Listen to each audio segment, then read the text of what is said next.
गावठी पिस्टलची टोळी आणि लातूर पोलिसांच्या कारवाईचा थरार. लातूर जिल्ह्यात गुन्हेगारांचे धाबे दणाणले आहेत. स्थानिक गुन्हे शाखा आणि गातेगाव पोलिसांनी पहाटेच्या अंधारात एक मोठी कारवाई करत गावठी पिस्तुलासह तिघांना बेड्या ठोकल्या आहेत.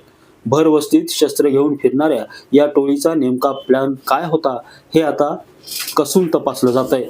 लातूरच्या मुरुलाखोरा चौक परिसरात पहाटे 4:30ची वेळ. संपूर्ण शहर झोपेत असताना पोलीस मात्र ॲक्शन मोडमध्ये होते. स्थानिक गुन्हे शाखा आणि गातेगाव पोलिसांच्या संयुक्त पथकाने साखरापाटी परिसरात सापळा रचला आणि संशयास्पद रीतीने वावरणाऱ्या 3 तरुणांना झडप घालून ताब्यात घेण्यात आले. अजय लोमटे, नयन वाडे, सोमेश्वर मिसाळ हे तिन्ही आरोपी बीड जिल्ह्यातील परळीचे रहिवासी आहेत.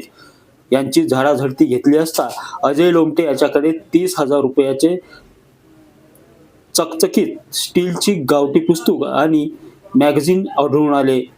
पोलिसांनी तात्काळ हे बेकायदेशीर शस्त्र जप्त करून तिघांनाही जेरबंद केलंय. पोलीस अधीक्षक अमोल तांबे आणि अप्पर पोलीस अधीक्षक मंगेश चव्हाण यांच्या मार्गदर्शनाखाली LCBचे पोलीस निरीक्षक सुधाकर बावकर आणि त्यांच्या टीमने ही धाडसी कारवाई केली आहे. ही पिस्तूल लातूरमध्ये कशासाठी आणली होती? एखादा मोठा गुन्हा करण्याचा त्यांचा कट तर नव्हता ना? या दिशेने आता पोलीस कसून तपास करतायत. नितीन बनसोडे, एकमत डिजिटल, लातूर. संबंधित जे SDM आहे प्रांत अधिकारी त्यांना त्या पावर्स आहे आणि प्रांत अधिकारी कलम 56 प्रमाणे अशा गुन्हेगारांना तडीपार करू शकतात.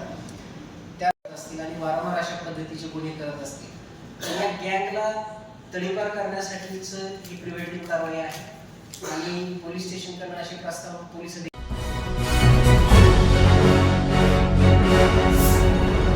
Thanks for watching Ekmat Digital.